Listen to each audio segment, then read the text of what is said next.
Un, deux. Bonjour à tous. Nous allons partager 45 minutes pour échanger autour d'un thème qui est que regarde votre banquier pour accorder un prêt et comment s'y préparer sereinement. Il y a beaucoup d'ateliers aujourd'hui qui sont autour du business plan, des chiffres. Là, on va plus parler en termes de posture entre deux porteurs de projets, deux prévisionnels identiques. Qu'est-ce qui va faire la différence entre deux projets financés ou pas par la banque? Donc, on va plutôt s'orienter et focaliser cet atelier sur cette partie-là. Je vais me présenter déjà pour démarrer. Donc, moi, je m'appelle Nathanaëlle Oustrin. J'ai créé une structure qui s'appelle On Courtise, qui accompagne en fait les porteurs, les créateurs et les dirigeants d'entreprises dans leur recherche de financement auprès des banques. Et avant ça, j'ai travaillé pendant 20 ans en banque. Donc, je me fais l'interprète entre justement les porteurs de projets qui ont une lecture en fait de leur projet par rapport à ce qu'ils souhaitent faire et l'interprète auprès des banques avec un cahier des charges bien spécifique. Et l'objectif, c'est de faire concorder les deux pour arriver au Graal, un accord de financement auprès des banques. Voilà. Je vais passer la parole à Sophie Guimard qui co-anime avec moi cet atelier, qui va se présenter. Bonjour à tous. Je suis donc Sophie Guimard et moi je suis directrice financière externalisée. J'ai créé Picox il y a 5 ans bientôt et j'accompagne les dirigeants d'entreprise mais aussi les comptables d'entreprise sur la partie direction financière. Donc ça c'est une partie des choses que je fais. J'interviens en entreprise en tant que directeur financier sur du temps partagé. Certainement pour ceux qui connaissent, moi je ne touche pas un salaire mais je fais une facture à la fin du mois. J'accompagne aussi sur la digitalisation des entreprises et j'ai développé par exemple une offre de service autour de la dématérialisation des factures. C'est quelque chose qui va arriver bientôt là.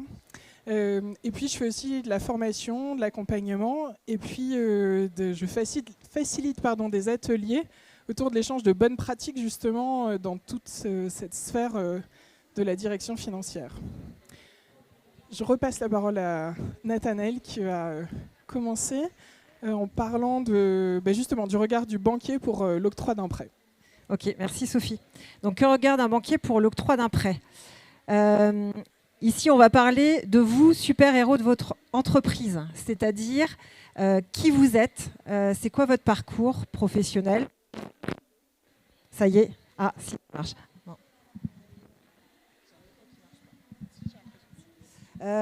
On va essayer de... c'est bon, ça marche. Donc vous, super-héros de votre entreprise, à savoir c'est quoi votre parcours? Je vous disais tout à l'heure, c'est quoi votre parcours professionnel, mais c'est quoi aussi votre parcours privé? C'est quoi votre situation personnelle? Est-ce que vous êtes marié? Est-ce que vous avez des enfants? Qu'est-ce que vous avez fait avant? Qu'est-ce qui vous amène à avoir ce projet-là? Dans l'idée, c'est vraiment d'essayer de savoir qu'est-ce qui fait l'essence même du projet que vous allez mener par rapport à quelqu'un d'autre qui a le même projet que vous, en fait. Et ça, c'est important que vous puissiez le faire ressortir quand vous allez échanger avec les partenaires financiers, parce que c'est ce qui va faire votre différence et c'est ce qui va faire que la personne qui est en face de vous va se dire « Ah ouais, là, effectivement, j'ai envie d'y aller, quoi. » Parce qu'il y a une logique, en fait, dans votre process. Je parle de fil rouge souvent dans votre vie, à titre perso, à titre professionnel. Et c'est ce qui va vous amener à vouloir à un moment donné passer à l'acte et vouloir créer votre entreprise. Donc, pour ça, déjà, si vous répondez à un sujet, définir votre pouvoir d'acter, si vous répondez à l'ensemble de ces points-là, vous allez déjà avoir pas mal d'éléments de réponse qui aideront forcément. Enfin, ce sont les questions qui vont toucher ce pouvoir d'acter. C'est forcément des sujets que la banque va vouloir aborder avec vous. Quand je parle de pouvoir d'acter, c'est l'acronyme en fait de l'argent, des compétences, du temps, de l'énergie et du réseau. Alors pour rentrer un peu plus dans le détail, quand on parle argent, on parle de quoi en fait? On parle tout ce qui est lié à la problématique d'argent pour vous, à titre personnel, pour votre entreprise également, c'est-à-dire à la base, aujourd'hui, combien vous gagnez, combien vous voulez gagner demain en créant votre entreprise, quel apport personnel vous avez, qu'est-ce qui vous reste post-opération, c'est-à-dire qu'une fois que vous avez avancé dans votre projet, vous avez mis votre apport personnel, qu'est-ce qui vous reste au final pour vivre si jamais l'entreprise ne décolle pas comme vous le souhaitez. Ah non. Allô, allô. Si. Quand on touche l'argent, c'est aussi votre chiffre d'affaires. C'est quoi votre business model? Comment vous allez gagner de l'argent? Comment vous allez facturer? Quel prix moyen vous allez facturer? Combien de jours vous allez travailler dans l'année? Ça va toucher aussi la marge brute pour ceux qui font de l'achat-revente, qui transforment, etc. Donc voilà, quand on parle argent, en fait, ça va toucher tout ce qui touche le domaine financier dans vous concernant à titre perso et également pour votre projet. Et je me permets d'ajouter que ce côté chiffre d'affaires, c'est fondamental. On accompagne toutes les deux régulièrement les porteurs de projets. Et parfois, on s'aperçoit qu'au bout de 6-9 mois de réflexion sur le projet, il n'y a toujours pas de chiffres qui sont posés. Ça veut dire que potentiellement, les créateurs d'entreprises vont travailler pour la gloire. En tous les cas, où ils viennent peut-être de griller 6 à 9 mois de leur temps parce qu'ils n'ont pas regardé si économiquement leur projet tient la route. Et cette question-là, dès le départ, ça permet peut-être de modifier quelques paramètres. Donc c'est fondamental de se poser des questions dès le départ. Ce n'est pas au bout de 9 mois, c'est tout de suite. Merci Sophie pour cette précision. Effectivement, c'est important.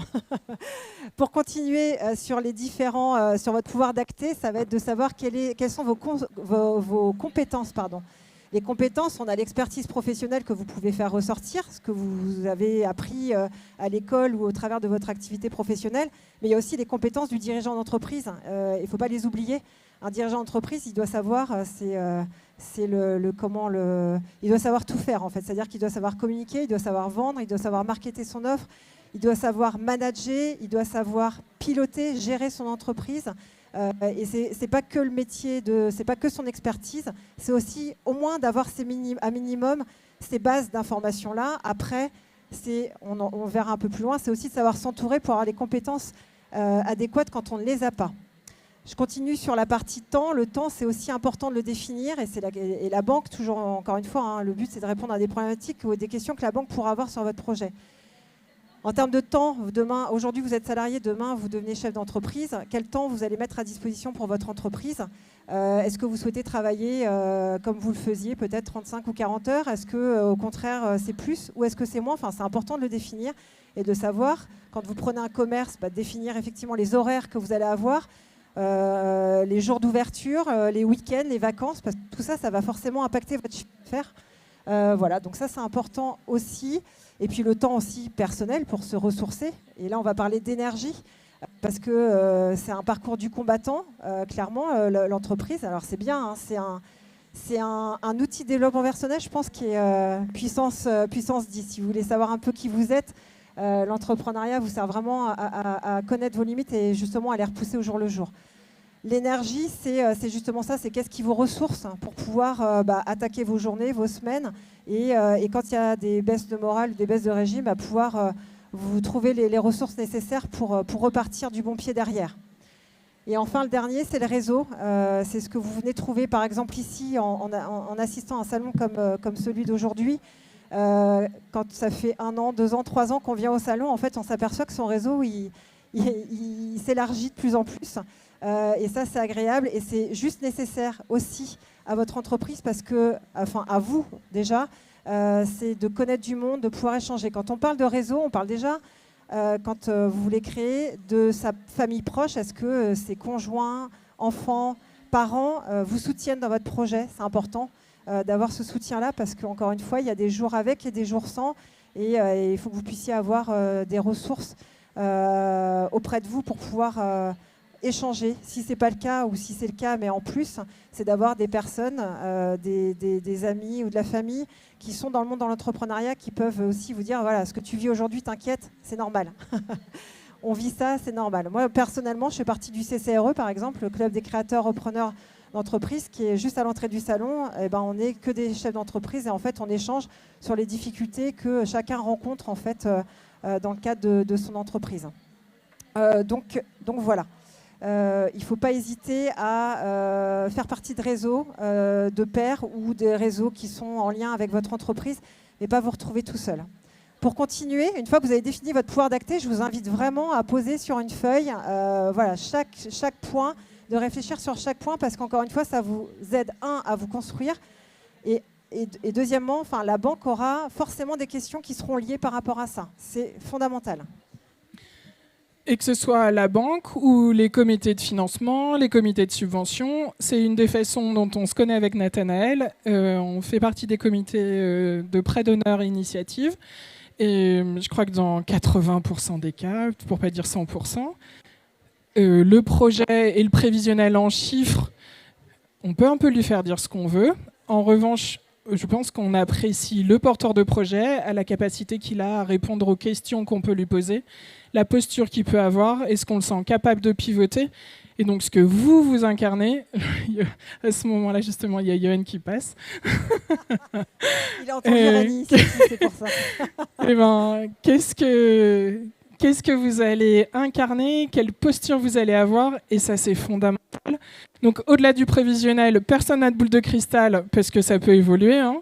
Et pour avoir été directrice financière dans des grosses boîtes, personne ne peut prédire l'avenir. Mais ce que vous allez incarner, c'est fondamental. Et donc, pour continuer, une fois que vous avez défini votre pouvoir d'acter, effectivement, on revient quand même aux éléments du financier et les éléments complémentaires qui vont être nécessaires pour présenter votre dossier en banque. C'est effectivement établir le plan de financement, lister tout ce dont vous avez besoin pour démarrer votre entreprise. C'est hyper important. Souvent, moi, je vois des personnes qui disent « Non, mais moi, la com, c'est bon. Je sais Insta, je sais gérer LinkedIn, etc. » Ouais, non, mais dans la réalité, une fois que vous êtes parti, que vous êtes lancé, c'est pas du tout comme ça que ça se passe, parce qu'en fait, il faut vous focaliser sur votre activité, ce qui va vous permettre de générer du chiffre d'affaires. La communication, c'est un moyen, effectivement, mais c'est surtout du temps. Enfin, quand c'est pas son métier numéro 1, en fait, il y a des codes bien spécifiques à connaître, et moi, j'encourage à aller voir des professionnels de la com pour faire sa com, clairement, et vaut mieux, dans ces cas-là, le budgéter. À partir du moment où c'est budgété, vous l'utilisez pas, peu importe, en tout cas, vous savez que vous pouvez... si jamais vous voyez à un moment donné que vous n'arrivez pas à tout gérer, vous savez que vous pouvez l'utiliser parce que vous l'avez budgété dans votre prévisionnel. Donc, je vous encourage vraiment à le faire. Donc, dans le plan de financement, c'est vraiment essayer de penser à tout pour démarrer et ne pas avoir de trou dans la raquette, parce qu'une fois que vous êtes lancé, ce n'est pas 6 mois après que vous allez redemander un crédit à la banque. C'est trop tard. La banque, elle estime qu'un professionnel doit calibrer son besoin de financement dès le départ. Si ce n'est pas le cas, c'est déjà pour la banque un indicateur de dire là, il manque quelque chose, c'est peut-être pas... donc on va peut-être pas remettre une nouchée derrière. Enfin voilà, c'est pas forcément... En tout cas, ça ne donne pas des indicateurs positifs que de ne pas y penser dès le départ et devoir y retourner une deuxième fois. Donc le plan de financement, c'est super important. Et quand on parle plan de financement, on parle apport personnel derrière, parce que vous listez l'ensemble de vos besoins. À côté, il faut lister effectivement l'ensemble des ressources que vous avez. Donc vous allez avoir votre apport personnel. Et puis on va retrouver aussi les prêts d'honneur, tout ce qui va autour de l'entreprise, de la finance d'entreprise. Et puis tous les organismes qui existent. J'ai croisé tout à l'heure Kengo, par exemple. Il y a plein de j'appelle ça des tiers de confiance qui viennent valider le projet. En fait, ça, c'est des choses que les banques regardent. Plus il y a de tiers de confiance à valider un projet, c'est pas démultiplier les interlocuteurs, c'est juste que du coup, ça donne encore plus de crédit à votre projet. C'est pas grave d'aller voir de la plateforme Initiative, d'aller voir France Active Bretagne, d'aller voir Kengo, d'aller voir, j'en passe et des meilleurs, d'aller voir plusieurs réseaux entreprendre, etc. Parce qu'en fait, tous ces partenaires-là, en fait, ont des jurys composés de banquiers, d'assureurs, de chefs d'entreprise, etc. Et du coup, ça va venir encore plus valider votre projet, parce que ce sont des professionnels qui viennent appuyer derrière. Donc le plan de financement, le projet en lui-même, voilà, qu'est-ce qu'on finance, une création, une reprise, est-ce que c'est du fonds de commerce, est-ce que c'est de l'achat de parts, savoir exactement ce qu'il en est. Le prévisionnel, là on parle des éléments chiffrés, mais Sophie va vous en reparler tout de suite. Et puis donc les associés, le patrimoine, votre situation personnelle, etc. Un point important par rapport à ça, c'est que la banque, elle vous demande vos relevés de compte à titre perso quand vous montez votre projet. C'est important d'avoir une gestion financière de vos comptes qui soit nickel. S'il y a des alertes, des frais de rejet, etc., je parle de cailloux dans la chaussure. C'est un gros caillou dans la chaussure et ça complexifie les choses derrière pour aller chercher du financement, parce qu'on sait que la phase de création ou de reprise, il peut y avoir des tensions au niveau des flux, des arrivées, etc. Vous êtes aujourd'hui salarié, vous passez demain Pôle emploi, vous avez une baisse de rémunération. Enfin, voilà, tout ça, c'est des choses. La banque, elle réfléchit, elle se dit, mais aujourd'hui, le niveau de vie, c'est avec 2 000 € par mois. Demain, la personne a 1 000 € par mois. Comment on va faire pour s'en sortir ? Donc, il faut avoir de l'argent de côté, une gestion des comptes qui soit nickel. Alors, montrer aux banquiers que vous savez gérer déjà votre partie perso. Ça facilitera encore plus le projet derrière. Et voilà. Juste du coup, ça veut dire qu'il y a 2 points d'alerte. Je vous le dis clairement, comme ça vous le saurez. Commission d'intervention et découvert. Ça fait 2-3 fois là, en 15 jours que j'entends des projets des financements immobiliers. Hein, donc normalement, il y a un sous-jacent, il n'y a pas de doute, c'est sécurisé. Des financements immobiliers qui sont refusés parce qu'il y a eu des découvertes autorisées, sur des comptes. Autorisés, oui. Des dépassements de découvert. Des dépassements de découvert, pardon. Non, mais là, je crois que c'était même un découvert tout court. Donc, il ne faut rien laisser dépasser, même sur votre compte perso. Ça s'anticipe. Donc, vous avez 3 mois pour vous mettre au carré. Et dans 3 mois, vous pouvez donner des beaux relevés de compte. Et ben justement, Sophie, une fois qu'on s'est dit ça, comment s'y préparer sereinement ? Comment s'y prépare sereinement ? C'est pas le même micro. Moi, la première chose que j'ai envie de vous dire, alors on va vous parler d'études de marché, de plein de choses comme ça. Je pense que la meilleure étude de marché que vous puissiez faire, c'est de commencer à vendre.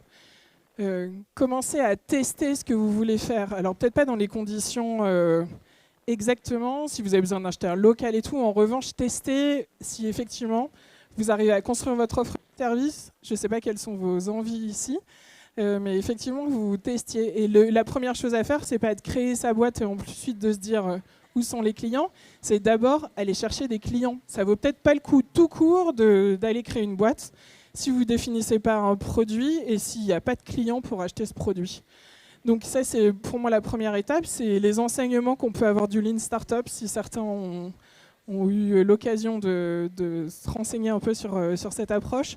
C'est vraiment de se dire, la première chose à faire, c'est d'aller chercher des clients, commencer à vendre, frottez-vous à ça.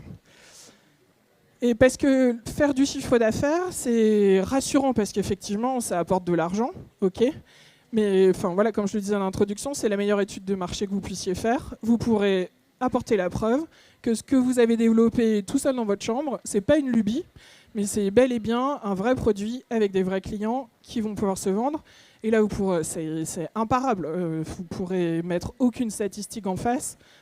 Ça balaye toutes les statistiques que vous pourrez avoir cherchées.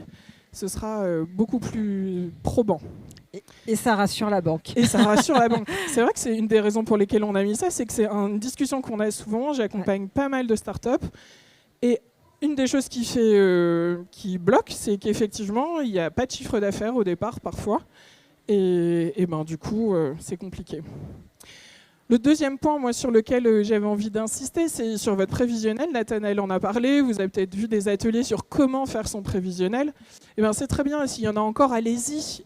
Moi, je vous conseille de faire vous-même votre prévisionnel. Il faut que vous connaissiez vos chiffres quand vous aurez à en parler devant un banquier, devant une commission, quel que soit le tiers à qui vous aurez en parler. Si c'est vous qui avez construit les chiffres, alors vous saurez en parler. Et puis le fait de le faire, et je le vois tous les jours avec les dirigeants que j'accompagne, vous allez petit à petit maîtriser. Il y a des sujets, même si les chiffres au début on se dit ça fait peur, c'est quoi ce truc ? Je ne crois pas qu'on soit effrayante. Si vous avez des problèmes, vous venez nous voir, on pourra vous aiguiller. Mais mettez les mains dans le cambouis, allez-y, et petit à petit, vous allez vous approprier les choses. Je discutais rien qu'en faisant la queue là, tout à l'heure pour m'acheter à déjeuner avec quelqu'un que j'ai connu précédemment qui me disait « J'ai compris qu'on pouvait dire plein de choses à travers les chiffres et maintenant j'adore la compta. » Je ne demande pas à tout le monde de devenir un comptable, mais en tous les cas, appropriez-vous, mettez les chiffres dedans et confiez pas ça à votre expert comptable. J'ai pas de problème avec les experts comptables, mais pas en première intention. D'abord, c'est vos chiffres, c'est vous. Et ensuite, allez vous faire challenger. Allez vous faire challenger pour un professionnel parce qu'évidemment, c'est pas votre métier, c'est pas vos compétences, ou pas complètement, ou il aura un regard différent, il faut qu'il y ait des regards complémentaires. Et donc, faites-le vous-même et ensuite, allez vous faire challenger par un professionnel. Un expert comptable, un directeur financier externalisé, j'ai prêché pour ma paroisse, Et un banquier, un courtier, aller faire chahuter votre modèle économique, il va pouvoir vous parler d'expérience. Et ça va être fondamental. On voit encore trop souvent on voit encore trop souvent d'une manière générale des personnes qui nous disent moi c'est mon expert comptable qui m'a, clairement, hein, malheureusement c'est encore vrai et ça c'est pas possible parce que alors là vous êtes décrédibilisé direct en fait. Si on entend ce genre de choses, un banquier, un financeur, il se dit en fait il maîtrise pas son sujet quoi. La base, un prévisionnel, c'est mon chiffre d'affaires au mois, le mois, au jour, le jour, selon les activités, un panier moyen de temps, combien de passages par jour. Enfin, il faut que vous sachiez, que vous puissiez expliquer comment vous l'avez construit vraiment. Un restaurant, 100 000 € de chiffre d'affaires, ok, c'est combien de jours ouvrés dans l'année, donc combien de week-ends, combien de jours fériés, et on enlève, on déduit, ok, panier moyen de combien, hors taxe, aussi important, pour pas tronquer les chiffres. Okay, donc voilà, et on revient et on se dit, ok, est-ce que 30 passages par jour à tel endroit sur Rennes, un restaurant qui fait un panier moyen de 13 €, est-ce que c'est réalisable ou pas ? Et la banque, alors je réfléchis toujours banque quand je parle, donc la banque va se dire ok, est-ce que c'est réalisable ? Est-ce qu'on a des exemples de restaurants dans ce domaine-là qui font ce genre de choses ? Et là, ça permet de valider le prévisionnel. Si on se base sur, et j'en ai vu, ok, ça va être 300 clients jour, un ticket moyen de 10 € sur une activité, au restaurant par exemple. 300 passages jour, ça parle un peu plus, quoi. Enfin, ça parle moins, justement. C'est-à-dire que selon l'endroit où on va être, la typologie de restauration, les horaires d'ouverture, etc., ce sera peut-être pas du tout la réalité. Donc vraiment, faites parler votre prévisionnel et voilà ce que disait Sophie. Ou alors peut-être que 300 passages jour à 10 € c'est faisable, mais quel est votre plan d'action marketing, votre plan d'action de communication ? Enfin, il faut être capable d'expliquer comment vous allez chercher ces 300 clients. Donc derrière ça, il y a d'autres questions qui en découlent. C'est vraiment que la traduction en chiffres de ce que vous avez écrit en lettres précédemment. Il y a quand même 3 indicateurs clés. On a dit qu'on n'allait pas tant parler de chiffres, mais on peut quand même ne pas en parler. J'en ai dit un trop, peu importe. Ce qui va être fondamental au départ, là, dans votre lancement, ça va être le côté trésorerie. La trésorerie, moi quand j'étais à l'école, on m'a appris que c'était les jambes d'une entreprise. Une entreprise qui n'a pas de jambes, elle ne peut pas courir. Une entreprise qui n'a pas de trésorerie, elle ne peut pas payer ses éventuels fournisseurs, ses collaborateurs. Elle ne peut pas fonctionner. Donc s'il y a un point qui est fondamental à surveiller, c'est votre trésorerie. C'est absolument la chose à regarder. Et lié dans le plan de financement aussi, parce que quand on démarre une entreprise, ça ne démarre pas forcément tout de suite.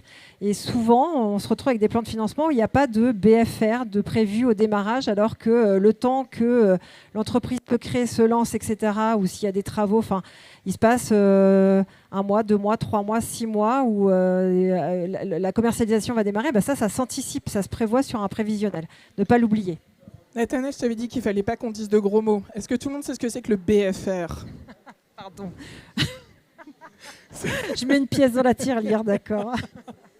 C'est le besoin en fonds de roulement. C'est donc l'argent qui est nécessaire, l'argent qu'on reçoit de ses clients et avec lequel on paye ses fournisseurs. C'est ce qu'on appelle l'actif circulant. C'est vraiment l'argent que vous utilisez au quotidien pour faire fonctionner votre entreprise. C'est pas la trésorerie, quoi.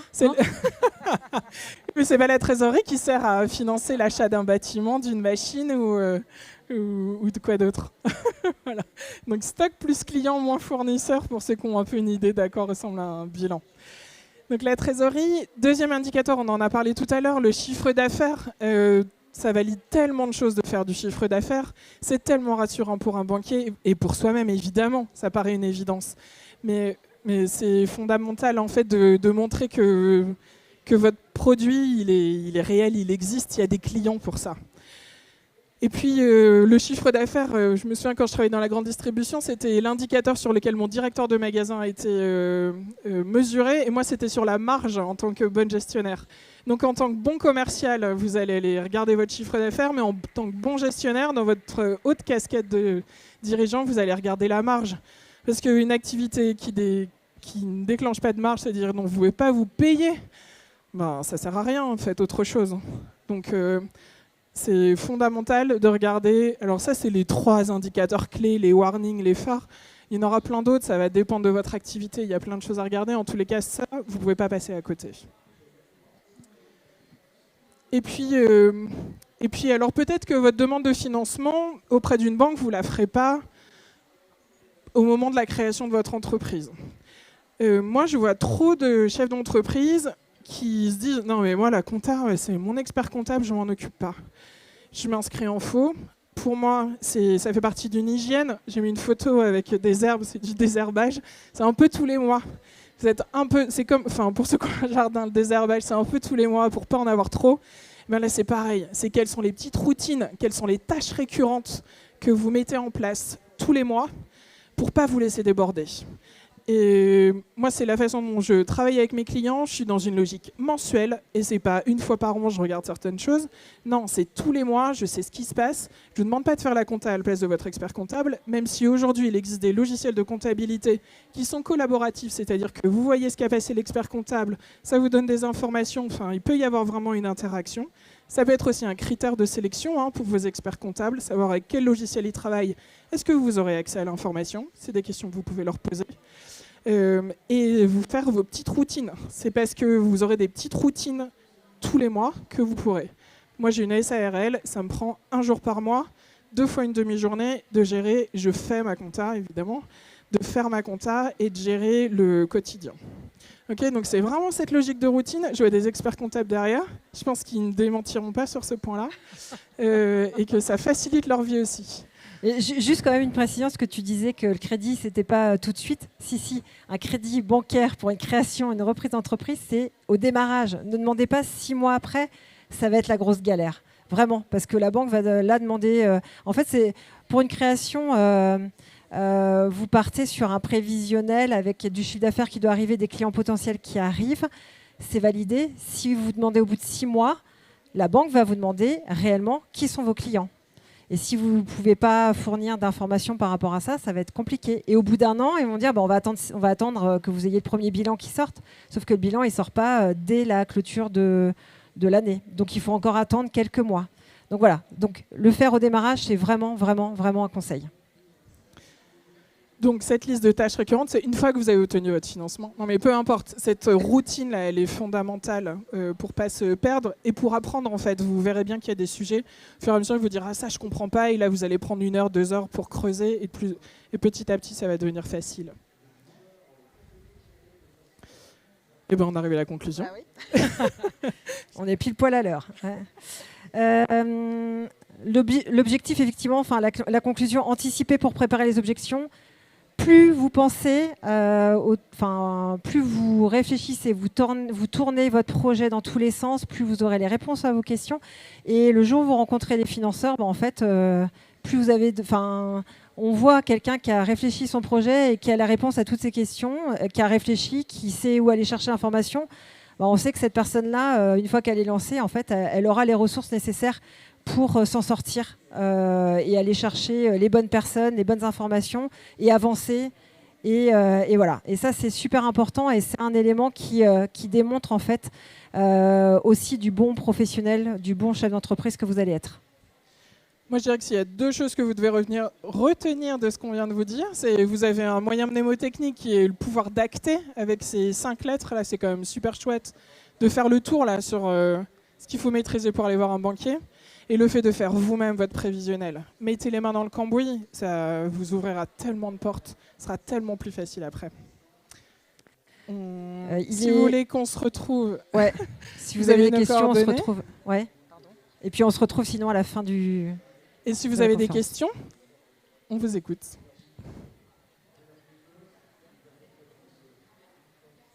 Pas de questions, on a été clair. Ah, si.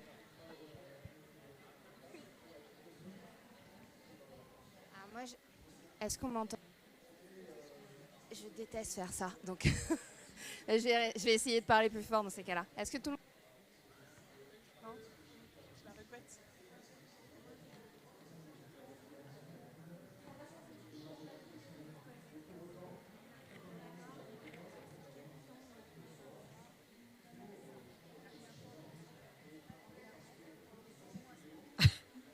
La question est longue. Alors la question c'est quand c'est... moi j'ai dit il faut vendre avant de demander le crédit et toi tu dis demander un crédit tout de suite. Donc la question c'est comment Non, vous le sentez? En fait, ça dépend quelle activité. Si c'est une activité traditionnelle qui est déjà connue, on sait qu'il y a des références, il y a des clients, on sait que ce n'est pas un marché nouveau, ben, on peut se baser sur voilà, un prévisionnel suffit, il n'y a pas besoin de tester avant. Sophie, son parcours, elle accompagne des startups. Donc, les startups, ce sont des projets entrepreneuriaux, généralement, où c'est une création pure, c'est-à-dire que le modèle économique n'existe pas forcément. Et là, effectivement, pour pouvoir adresser le marché, pour pouvoir aller chercher du financement, c'est deux choses différentes. Effectivement, on n'a pas précisé, mais c'est super important. Ben là, il y a besoin, effectivement, de montrer qu'il y a un marché avant de pouvoir aller chercher du financement. C'est la phase d'amorçage, en fait. Cette phase-là, c'est pas la banque qui va venir financer cette partie-là. Là, ça va être des financeurs, enfin, ça va être des investisseurs, etc. C'est encore autre chose. Et il faut montrer qu'il y a du chiffre d'affaires possible et qu'il y a un marché possible pour ça. Je ne sais pas si vous distinguez bien les choses, mais effectivement, c'est important. Je suis d'accord, mais là où j'habite, il y a une biscuiterie qui a eu du mal à démarrer. Il y en a d'ailleurs une qui a fermé et qui a rouvert. Je dis qu'elle aurait pu commencer peut-être en ligne aussi, à tenter de vendre. Aujourd'hui, il y a des moyens faciles de créer une boutique en ligne. Ça permet aussi de se familiariser. Donc, ça peut être bien aussi de voir, de tester votre produit. Je ne sais pas quel est votre projet, mais tester avant. Et après, vous pouvez commencer à vendre sur un statut d'auto-entrepreneur, par exemple. Et puis après, vous créez vraiment une société. Ça sert aussi à ça. Mais c'est aussi en regardant vraiment les chiffres et pas juste en renvoyant les chiffres qui sont nécessaires. Ça veut dire qu'il faut vraiment que vous fassiez un calcul de marge. Enfin, voilà, c'est votre galop d'essai, en fait. Vous pouvez aussi le faire de cette façon-là. Moi, j'ai une question sur les banques. Parce qu'on nous vend toujours qu'il faut qu'on s'adapte aux banques, mais comment on peut défricher les styles de banque, choisir sa banque, quelle stratégie pour sélectionner une banque, se dire c'est celle-là plutôt qu'une autre, et comment je peux me faire une représentation juste du monde bancaire avec vers qui je peux aller, vers qui c'est pertinent d'aller au regard de mon projet. Enfin voilà, j'aimerais aussi savoir comment moi je m'informe sur le marché bancaire. Je vais pouvoir y répondre comme ça, Nathanaël n'aura pas à rougir. Allez voir Nathanaël. Non, sérieux. Enfin, cela dit, je trouve que pour moi, c'est le métier d'un courtier. Justement, c'est son métier de faire de la veille, de connaître. Elle est en relation en permanence avec des banques et ils savent, les courtiers, quelles sont les banques à aller voir. En fait, selon les différents projets, effectivement, on sait quelle banque peut intervenir sur tel ou tel type de projet. Et après, alors au-delà de ça, c'est pour ça que l'objectif, c'est toujours d'obtenir des rendez-vous bancaires pour que vous, en tant que porteur de projet, vous rencontriez votre interlocuteur. Et c'est de l'humain, en fait, clairement. C'est-à-dire que ça match. En fait, moi, quand je sors de rendez-vous bancaire avec le client, enfin le porteur de projet me dit ah, là, j'ai bien aimé ce rendez-vous-là, ou là, bof, du coup, ça donne déjà un indicateur. Il n'y a pas que le coût, il n'y a pas que le taux, il n'y a pas que l'assurance, il n'y a pas que le coût de crédit, etc. Il y a aussi l'interlocuteur que vous avez en face de vous qui match, en fait. Voilà. Une dernière question. Ouais. Parce que je pense qu'on a dépassé le timing. Bonjour. Est-ce qu'il y a une différence de discours à avoir entre une banque et un organisme comme Initiative, ou alors c'est exactement les mêmes présentations qu'on peut faire? C'est la même chose. Exactement la même chose. Franchement, alors on fait partie effectivement des jurys à la plateforme Initiative. Vous avez des banquiers, des assureurs, des chefs d'entreprise autour de la table. Moi, j'aime bien y aller en tant que professionnel parce que ça me permet de challenger et de voir si les autres perçoivent les dossiers, les projets de la même manière que moi. Et au final, on se rend compte que les conclusions sont toujours les mêmes et on est souvent tous d'accord en fait pour accompagner ou pas accompagner. Et on voit sur la partie bancaire derrière, c'est les mêmes interrogations qui vont être posées et c'est la même chose. Vraiment, ouais. Donc si vous vous préparez à l'un, vous vous préparez à l'autre, clairement. Et c'est clair que les conclusions sur les tours de table, sur ces comités de projet, enfin, ça se joue parfois à une ou deux personnes, mais c'est jamais un 50-50, quoi. Il y a toujours, enfin, je crois que j'ai vu une fois peut-être un 50-50, mais ça penche, quoi. Soit on a été convaincus avec différentes perceptions, chacun on a nos filtres, parce qu'on n'a pas tous le même métier, ou on l'a pas été, et en règle générale, c'est à l'unanimité. Je sais pas si, je crois qu'on est déjà une dernière question ou une dernière question si vous voulez. Non. Non, on a 15. encore 10 minutes. Non, 15. On a dépassé. Non, 15, c'était notre présentation. C'est pas grave. Est-ce que vous avez une dernière question? Non. N'hésitez pas, on est disponible pour y répondre, en tout cas en off. Bon, on est en train de vérifier les horaires, mais non, tant pis. Si vous avez besoin, vous avez vu nos coordonnées, on est à votre disposition. Merci de votre écoute. Au revoir.